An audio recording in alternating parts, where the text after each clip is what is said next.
మీ business ఏదైనా మీ ఊర్లో promotion చేయాలంటే అది సుమన్ టీవీతోనే సాధ్యం. ఇప్పుడే సంప్రదించండి.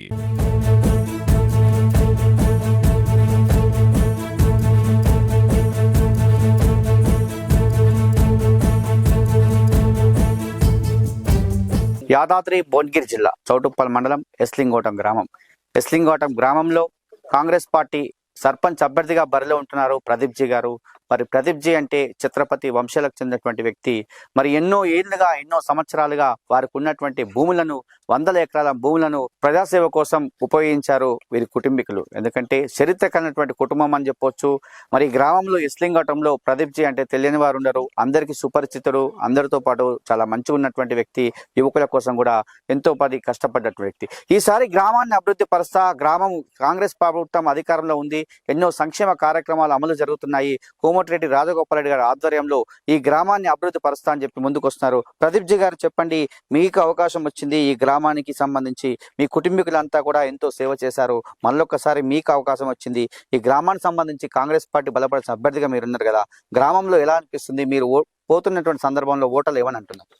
మేము ప్రజాసేవ ధ్యేయంగా మా కుటుంబం మొదటి నుంచి నాన్నగారు మాజీ సర్పంచ్, మాజీ సింగిల్ విండో చైర్మన్ చేశారు. మా నాన్నమ్మ జిల్లా పరిషత్ కోఆప్షన్ నెంబర్ చేశారు. ఈ గ్రామానికి మొదటి సర్పంచ్ మా తాతగారు. మొదటి నుండి కూడా కొంచెం ప్రజలంటే మమేకం, ప్రేమ, అనురాగాలు మాకు. మన ముందున్న వాళ్ళు ఎవరు కూడా ఇబ్బంది పడొద్దు అనే మా కుటుంబంలో ఒక దృఢమైన సంకల్పం ఉంటుంది. అదేవిధంగా మాకు రాజగోపాల్ రెడ్డి గారు అంటే ఒక ఆరాధ్య దైవం. ఎందుకంటే పేద బడుగు బలహీన వర్గాలకు అండగా ఉంటాడు సార్ ఎప్పుడు కూడా. సార్ ఏంటంటే మొన్న రీసెంట్ గా ఒక ఉచిత కంటి వైద్య శిబిరం ఒకటి స్టార్ట్ చేసిండు. ఒక అపురూపమైన స్పందన వస్తుంది. దానిలో భాగం ఏంటంటే రాష్ట్రంలో ఏ నాయకుడు కూడా చేయలేదు. ఏంటంటే ఒక కంటి ఒక మనిషికి నేత్రం అనేది ఎంతో ఇంపార్టెంట్ ఆలోచించి ఉచిత కంటి పరీక్ష స్టార్ట్ చేసి ప్రతి మండల్ హెడ్ క్వార్టర్ లో పెట్టిండు. అయితే అదే సందర్భంలో ఏమైందంటే ఒక పేషెంట్ ని ఇంటి దగ్గర నుంచి ఒక బస్ లో తీసుకొని శిబిరానికి తరలించి అక్కడ చూపించి వాళ్ళ నుండి ఎంతమంది వస్తే అంతమందికి భోజనం ఏర్పాటు చేసి, అందులో ఎవరికైనా కంటికి సంబంధించిన ఏమైనా ఇంకా సివియర్ ఉన్న పరీక్షలు కావచ్చు, లేదంటే ఆపరేషన్స్ కావచ్చు, మళ్ళీ వాళ్ళకి స్పెషలైజేషన్ ఒక హాస్పిటల్ ఏర్పాటు చేసి హాస్పిటల్లో వాళ్ళకు చూపించి వాళ్ళ దగ్గర ఉండి వాళ్ళ బాగోగులు చూసుకొని అదే పేషెంట్ ని మళ్ళీ ఇంటి దగ్గర డ్రాప్ చేసే అంత పోరాట పటిమ, అంటే అంత సేవ చేసే కులం ఎవరికి లేదనుకుంటా. నేను కూడా ఏంటంటే ఆయన అడుగులో అడిగేసి నేను కూడా ఎంతో కొంత సామాజిక సేవ చేయాలనే దృక్పథం నా మైండ్ లో పెట్టుకుని గత 5 సంవత్సరాల నుండి గ్రామంలో ఎవరి చేయని సేవ నేను చేసుకుంటూ వస్తున్నా. ప్రధానంగా ప్రదీప్ జీ గారు, మీరు చూస్తున్నారు, యువకుడు, ఉత్సాహవంతుడు. మరి మీ కుటుంబం మొత్తం కూడా ప్రజాసేవ చేసినటువంటి కుటుంబం అని చెప్తున్నారు. మరి మీరు కూడా ప్రజల కోసం ఎంతో మంది కష్టపడ్డారు. మరి యువకుల కోసం ఎలాంటి కార్యక్రమాలు తీసుకునే అవకాశం ఉంది? యువత కోసం మీరు ఏమైనా కార్యక్రమాలు ఎస్లింగోటంలో తీసుకునే అవకాశం ఉందా? మా గ్రామంలో పరిశ్రమలు ఉన్నాయి, కెమికల్ పరిశ్రమలు ఉన్నాయి, విభిన్న పరిశ్రమలు ఉన్నాయి. ఆ పరిశ్రమలో మా గ్రామంలో ఏంటంటే మా గ్రామంలో మంచి ఎడ్యుకేటెడ్ పర్సన్స్ ఉన్నారు. నా యువ సోదరులు వాళ్ళు ఏంటంటే బిఎస్సి చేసి, ఎంఎస్సి చేసి, ఎంబీఏ చేసి వాళ్ళంతా కూడా ఒక హెల్పర్ గా పనిచేస్తున్నారు. అయితే ఇప్పుడు ఎవరైతే నా ప్రత్యర్థి ఉండో మాధవరెడ్డి గారు, అతను కూడా 2 సార్లు వార్డు మెంబర్ గా పోటీ చేసిండు, గెలిచిండు. ఆయన 2 కంపెనీలో కాంటాక్ట్ చేస్తున్నాడు. కానీ ఎవరికి కూడా ఉపాధి కల్పన కానీ, నేను ఒకరికి ఉద్యోగం పెట్టించిన దాఖలాలు లేవు. ఎవరైనా ఇబ్బందులు ఉంటే చూసిన దాఖలాలు ఆయన మీద కామెంట్ చేస్తున్నాను కాదు, కానీ నేను కొంచెం విభిన్న సరళిలో వెళ్ళాలి. నా గ్రామ యువ సోదరులు కావచ్చు, నా గ్రామ అభివృద్ధి కావచ్చు. మీరు చూస్తున్నారు, గత 10 సంవత్సరాలు టీఆర్ఎస్ ప్రభుత్వం పాలించింది. పేదలకు ఎక్కడ కూడా ఏం చేసింది లేదు. వాళ్ళ లాభాపేక్షల కోసం ప్రభుత్వాన్ని అడ్డు పెట్టుకొని దోచుకున్నారు తప్ప పేద ప్రజలకు కానీ, బడుగుబలైన వర్గాలకు కానీ ఎక్కడ కూడా ఏం చేసింది లేదు. అదే మా రేవంత్ రెడ్డి గారు 6 పథకాలు తీసుకొచ్చారు. ఆ సమయంలో గవర్నమెంట్ రావాలి, గవర్నమెంట్ వస్తే ఎంతో కొంత మనం చేస్తే బాగుంటుందని.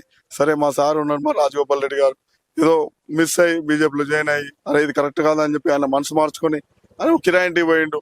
మళ్ళీ సొంత ఇంట్లో రిపేర్ అయ్యింది, సొంత ఇంట్లో రిపేర్ చేసుకుని నా ఇంట్లో నేను ఉండాలని మా ఇంటికి వచ్చిండు. ఆయన అడుగు పెట్టిండు, తెలంగాణ రాష్ట్రంలో ప్రభుత్వాన్ని ఏర్పాటు చేసిండు. అంటే ప్రదీప్ గారు, చూస్తున్నాం, మీరు అంటున్నారు గత 10 సంవత్సరాల్లో ఎలాంటి అభివృద్ధి జరగలేదు బీఆర్ఎస్ ప్రభుత్వంలో. మరి ఇప్పుడున్నటువంటి 2 సంవత్సరాల్లో ఎన్నో సంక్షేమ పథకాలు రాష్ట్ర ప్రభుత్వం ఏర్పాటు చేసేది. ఇందిరా మిల్లే కావచ్చు, రేషన్ కార్డులే కావచ్చు, సన్న బియ్యం కార్డు కావచ్చు, మహిళా శక్తి పథకాలు, చెప్పుకుంటూ పోతే ఎన్నో పథకాలు ఉన్నాయి కదా. మరి ప్రధానంగా బడుగు బలహీన వర్గాల కోసం, బీదవారి కోసం, అర్హులకు ఎలాంటి గుర్తించి మీరు ఈ గ్రామానికి సేవ చేస్తారు? మేము మొన్న వచ్చిన అంటే ఈ 20 సంవత్సరాలు ఈ ప్రభుత్వం వచ్చినాక 20 నెలల నుంచి గ్రామంలో గత ప్రభుత్వంలో డబుల్ బెడ్రూమ్ ఇస్తా అన్నాడు, దళితులకు 3 ఎకరాల భూమి ఇస్తా అన్నాడు, ఇంటికి ఉద్యోగం ఇస్తా అన్నాడు. ఏది ఇవ్వలే. ప్రజలు కూడా మార్పు కోరుకున్నారు. రాజగోపాల్ రెడ్డి సార్ మా ఏంటి కాంగ్రెస్ ప్రభుత్వం తెచ్చుకోవాలి, ఇందిరమ్మ రాజ్యం తెచ్చుకుంటే పేదలకు న్యాయం జరుగుతున్న ఆలోచనతో వచ్చిండు. అదే రేవంత్ రెడ్డి గారి అధికారంలో మా రాజగోపాల్ రెడ్డి గారి ఎమ్మెల్యే గారు ఉండి మాకు అత్యధిక నిధులు తీసుకొచ్చి నిధులు లేని సమయాన ఆయన సొంత ఖర్చులు పెట్టుకొని ప్రజలకు సేవ చేస్తూ వచ్చిండు. మా విలేజ్ లో 33 ఇందిరా మిల్లు వచ్చినాయి. ఇందిరా మిల్లు కూడా ఒక కాంగ్రెస్ పార్టీ ప్రభుత్వం వచ్చింది, పార్టీలకు ఇవ్వాలని కాదు. నేను విభిన్న సర్లీగా ఏం చెప్పినా అంటే మనకు ఒక 60 వస్తే పేదలను గుర్తిద్దాం, పేదలకు ఒక 30, మనకు ఒక మన పార్టీకి సంబంధించిన 30, మన పార్టీలు కూడా కష్టపడ్డారు, ప్రభుత్వాన్ని ఏర్పాటు చేసి మన ఆలోచనతోటి. టీఆర్ఎస్ పార్టీ కాదు, బీజేపీ పార్టీ కాదు, పేదోళ్ళు కాదు, అందరికీ వచ్చిన వాళ్ళకి అందరికీ సమానాలుగా అందరికీ ఈక్వల్ గా ఇచ్చుకుంటూ వచ్చినాం. అదే విధంగా గత ప్రభుత్వంలో ఒక రేషన్ కార్డు ఇవ్వలే. మా ప్రభుత్వం వచ్చింది, 123 రేషన్ కార్డులు వచ్చినాయి. మా ప్రభుత్వం వచ్చింది. మా రేవంత్ రెడ్డి గారు ఏం చేశారంటే, అరే ధనికుడు దొడ్డు సన్న బియ్యం తింటాడు, పేదోడు దొడ్డు బియ్యం తింటాడు, ఏంది సమానత్వం ఉండాలి, అందరూ అంబేద్కర్ గారి ఆశయాలను నెరవేర్చాలన్న ఆలోచనతో ఏం చేశారంటే సన్న బియ్య పథకం తీసుకొచ్చి ప్రతి ఒక్కరి రోజు భోజనం చేస్తున్నాడు, సన్న బియ్యం భోజనం. మేము అన్నం అంటే నేను ఓటర్ దగ్గరికి వెళ్ళినప్పుడు, అమ్మ మీ ఇంట్లో ఏమిది, ఏం బాధ ఉంది, మీకేం కావాలి, అవతల ఏమనుకుంటున్నారు అంటే ఆయన గుంపేసుకొని పోతే, అరే ప్రదీప్ది ఎక్కడ కూడా ప్రచారం లేదు అనుకుంటా. ప్రచారం అంగు ఆర్భాటాలు అవసరం లేదు. అక్కడ ఓటర్ ఏ ఇబ్బంది పడుతున్నాడు, అది సమస్య గుర్తు కావాలి మనకు. అక్కడ ఏం జరుగుతుంది, వాళ్ళ ఇంట్లో ఏం బాధ ఉంది, అది గుర్తించి నోట్ చేసుకుంటున్నా. నేను ఖచ్చితంగా తూచా తప్పకుండా ఈ 5 సంవత్సరాలు అంటే మళ్ళీ ఒక 5 సంవత్సరాలు మా ప్రభుత్వం వస్తుంది.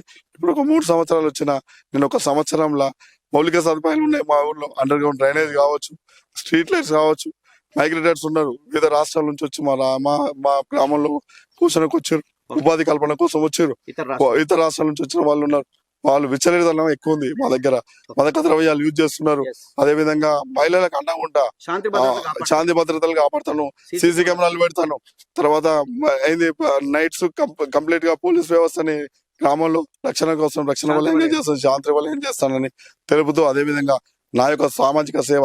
ప్రతి ఇంట్లో ఇబ్బంది ఏంటంటే, అరే ప్రదీప్ కి ఫోన్ చేస్తే హాస్పిటల్ కి వస్తాడు, ఒక 5,000 10,000 నయానో భయాన్ని ఇస్తాడు. ఎవరైనా చనిపోయారంటే ప్రదీప్ గుర్తొస్తుండు. ఆ అలవాటు నేర్పిన పబ్లిక్ కి. అదే విధంగా ఫ్రీ ఎడ్యుకేషన్ ఇస్తున్నా, 2 పిల్లలకి ఫ్రీ ఎడ్యుకేషన్ ఇస్తున్నా. ఇంకోటి ఏంటంటే, మన ప్రైమరీ స్కూల్లో గత 2 సంవత్సరాల క్రితం, సార్ మాకు స్టాఫ్ తక్కువ ఉన్నారు, ఒక కంపెనీకి మీరు ఫోన్ చేయండి సార్, మీ నాన్నగారు మాజీ సర్పంచ్, మీకు కొంత ఇన్ఫ్లుయెన్స్ ఉంది, మీరు చేస్తే మాకు కొంచెం పిల్లలకు హెల్ప్ చేసినట్టు అవుతుంది అంటే, అట్లా కాదు మేడం నేను స్కూల్కి వస్తా అని చెప్పి నేను స్కూల్కి వెళ్ళి చూసిన నిజంగా కూడా స్ట్రెంత్ పెరిగింది, వాళ్ళకి వాంటెడ్ ఉంది. కానీ నేను ఈ సందర్భంలో ఒక కంపెనీ అతను ఫోన్ చేసిండు అనుకో, అతను ఏమనుకుంటాడంటే ఈయనేదో తీసుకోవడం కోసం, లేదంటే గ్రామంలో ఒక రకమైన రూమర్ వస్తుంది. అది కాదు, నా గ్రామంలో నా పేద విద్యార్థులకు చేయాలన్న ఆలోచనతోటి 2 వాలంటీర్స్ అపాయింట్ చేసి నెలకు 15,000 రూపాయలు శాలరీస్ ఇచ్చుకుంటూ నేను నా గ్రామ అభివృద్ధి కోసం నేను బాధపడుతున్నాను. ప్రదీప్ గారు, ప్రధానంగా రాష్ట్ర ప్రభుత్వం వచ్చాక ఎంతో మంది మహిళలను మహిళా శక్తి పథకాల ద్వారా 1 కోటి మందిని కోటీశ్వరులు చేయాలని లక్ష్యంతో పనిచేస్తున్నారు. మీ గ్రామంలో ఉన్నటువంటి మహిళల కోసం ఎలాంటి కార్యక్రమాలు తీసుకునే అవకాశం ఉంది? సమాన సంఘాలు ఉన్నాయి. ప్రతి సంఘంలో ఏంటంటే పొదుపు, ఒక 10,000 లోన్ తెచ్చుకోవాలి, ఎవరికో 2 రూపాయలు 3 రూపాయలు వడ్డీకి ఇవ్వాలి. ఆ అమ్మాయి ఇస్తుందో ఇయ్యదో, ఎగ్గొడుతుందో ఏం చేస్తుందో, ఆ ఇబ్బందులలో ఉన్నారు. ఆ డబ్బులు కలెక్ట్ చేసుకుని మళ్ళీ బ్యాంక్ తెచ్చి మళ్ళీ ఇది కాదు, అసలు ఆ వ్యవస్థే కాదు, అది కరెక్ట్ కాదు. కంప్లీట్ విభజనగా వెళ్ళిపోవాలి.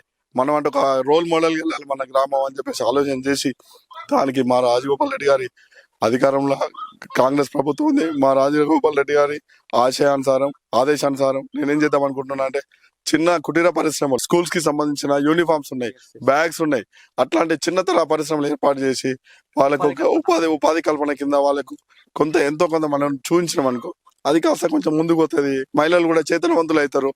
పేదవారు లేకుండా కొంత వాళ్ళంతా వాళ్ళు ఎడ్యుకేట్ అయ్యి వాళ్ళంతా వాళ్ళు ఆర్థికంగా బాగుపడాలని కోరుకుంటూ నేను ముందుకెళ్తున్నాను. ఇంటింటికి వెళ్తున్నా అంటున్నారు. ఇంటింటికి వెళ్ళినటువంటి సందర్భంలో మీ గ్రామంలో ఎలాంటి సమస్యలు గుర్తించారు, మరి ఎలాంటి సమస్యలు పరిష్కరించే వైపు మీరు ముందుకెళ్తారు? మెయిన్ ఏంటంటే మా గ్రామంలో ఏమైనా ఇబ్బంది అయింది వైద్యపరంగా అంటే, చౌటుపల్లి వల్ల నుంచి హైదరాబాద్ పోవాలి, ఈ విధమైన ఇబ్బంది ఉంది అంటే, నేను మన ఎమ్మెల్యే గారు ఉన్నారు, మన ప్రభుత్వంతో సంబంధం లేదు. మన సార్ అడిగింది ఇక శివుడు కనుక కోరిందే కోరిక ఏ కోరికైనా తీరుస్తానని మా సార్ అట్లాంటాడు. కాబట్టి నేను సార్తో మాట్లాడతా. ప్రైమరీ హెల్త్ సెంటర్ నేను ఏర్పాటు చేస్తాను. నేను గ్రామ పంచాయతీ నుంచి ఒక ఫ్రీ అంబులెన్స్ ఏర్పాటు చేయిస్తాను. నేను ఇంకొక విషయం ఏంటంటే, యువతకు భరోసా ఇస్తున్నా. నేను తమ్ముడు నేనున్నా మీకోసం. వాళ్ళు కూడా ఏంటంటే అన్న ఎవరు చేయలేదు, మీరు ఏదో చేసేటట్టయితే కనపడుతుంది. ఇప్పటిదాకా ఎవరు సామాజిక సేవలు గ్రామంలో మీరు చేస్తున్నారు, మీ మీద నాకు నమ్మకం ఉంది. మా కంపెనీలో మేము చదువుకున్న ఎడ్యుకేషన్ పరంగా మేము చదువుకున్న చదువుకు తగినంత ఉద్యోగం ఇప్పిస్తారని ఆశిస్తున్నామని చెప్పేసి అన్నారు.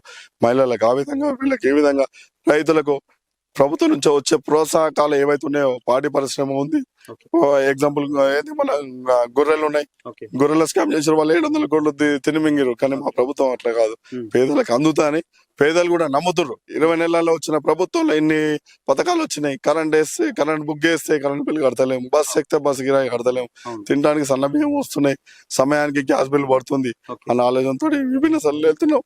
వాళ్ళు కూడా మంచిగా ఆశీర్వదిస్తారు. నేను ప్రతి ఇంటికి పోయినా, మీ నాన్నగారు నాకు వైట్ రేషన్ కార్డు ఇచ్చిండు, మీ నాన్నగారు ఆనాడు సర్పంచ్ సేవలు గుర్తిస్తున్నారు, ఆనాడు మాకు ఉన్న గృహానికి ఒక ఫ్లాట్ ఇచ్చిండు. ఏదన్నా నయానో భయానో మాకు ఇబ్బంది జరిగిందంటే తన వంతు 10 రూపాయలు ఆశించకుండా ఆయన జేబుల నుంచి 10 రూపాయలు తీసి పెట్టి మమ్మల్ని ఆదుకుంటూ, మా నాన్నగారు ఏమి వెళ్ళినా కాసి ఒక మంచి పేరు ఇచ్చింది మా నాన్న. ప్రతి ఇంట్లో కూడా మా నాన్న విషయం చెప్తున్నారు. నేను నా గురించి అడ్వర్టైజ్ చేసుకోవాలన్న పని లేదు, నువ్వు చేస్తున్నా బిడ్డ అంటున్నారు. కాకపోతే ఏంటంటే అవతల వాళ్ళు ఏమన్నా డబ్బుకు అది చేస్తే, డబ్బుకు దాసం అయితే, ప్రలోభాలకు లొంగితే గ్రామ అభివృద్ధి కుంటుపడుతుంది. ఎందుకంటే ఈరోజు ప్రభుత్వం ఉంది, ఒక సేవకునిగా వస్తున్నా నేను, పార్టీలకు అతీతంగా. ఈ రోజు ఎలక్షన్ ఉంటుంది, 17వ తారీఖు ఎలక్షన్ అయిపోయింది అనుకో, గ్రామంలో ఉన్న గ్రామ పెద్దలందరినీ పార్టీలకు అతీతంగా అఖిలపక్షంతో ఒక మంచి వాళ్ళ దగ్గర ఉన్న అనుభవాలను తీసుకొని నా గ్రామాన్ని అభివృద్ధి చేసుకోవాలనే కోరిక నాలో ఉంది. దాన్ని తప్పకుండా నెరవేర్చి నా గ్రామ అభివృద్ధికి పాటుపడతానని తెలియజేస్తున్నాను. చౌటుప్పల్ మండలం ఎస్లింగోటాన్ని ఇప్పటికే ఎంతో అభివృద్ధి చేశాం, ఎన్నో సేవా కార్యక్రమాలు చేశాం, ఎంతో సేవ చేశాం. ఒక్క అవకాశం ప్రదీప్ జీకి ఇచ్చినట్లయితే ఈ గ్రామాన్ని అభివృద్ధి పరుస్తా, ఈ గ్రామాన్ని ఒక మోడల్ విలేజ్ గా తీర్చిదిద్దా. రాజగోపాల్ రెడ్డి సహకారంతో ఎస్లింగోటంలో ఉన్నటువంటి యువకుల కోసం కావచ్చు, మహిళల కోసం కావచ్చు, బడుగు బలహీన వర్గాల కోసము నేను సేవ చేస్తాను. సేవకునిగా మీ ముందుకు వస్తున్నాను. మా సేవే, మా కుటుంబ సేవే నాకు ఇప్పుడు గుర్తుపడుతున్నారు. కాబట్టి నన్ను కూడా ఈ ఒక్క అవకాశం ఇచ్చి నన్ను గెలిపించినట్లయితే, ఈ కత్తెర గుర్తుపై ఓటేసి నన్ను గెలిపించినట్లయితే, ఈ అమూల్యమైన ఓటు కత్తెర గుర్తుపై వేసి గెలిపించి నన్ను ఆశీర్వదించినట్లయితే ఎస్లింగోటాన్ని ఒక బంగారు లింగోటంగా మారుస్తా, ఖచ్చితంగా ఈ గ్రామాభివృద్ధికి తోడ్పడతా అని చెప్పి ప్రదీప్ జీ గారు చెప్తున్నారు. మొత్తానికి ఈ గ్రామానికి సంబంధించి కార్యక్రమాలు ఎన్నో తీసుకున్నాడు. మొత్తం కూడా మేనిఫెస్టో రెడీ చేసుకుంటున్నారు. ఏ ఇంట్లో ఏ సమస్య ఉందో కూడా మొత్తం చూసుకుంటూ రాసుకుంటూ ఖచ్చితంగా 17 తారీఖు తర్వాత నన్ను గెలిపించినట్లయితే నెక్స్ట్ రోజు నుంచే మొత్తం కూడా కార్యక్రమాలు చేసుకుంటూ వెళ్తానని చెప్పి ప్రదీప్ జీ గారు సుమన్ టీవీతో చెప్పడం జరిగింది. ఇది కెమెరామెన్ గురునాథ్, శరత్, ఎస్లింగోటం.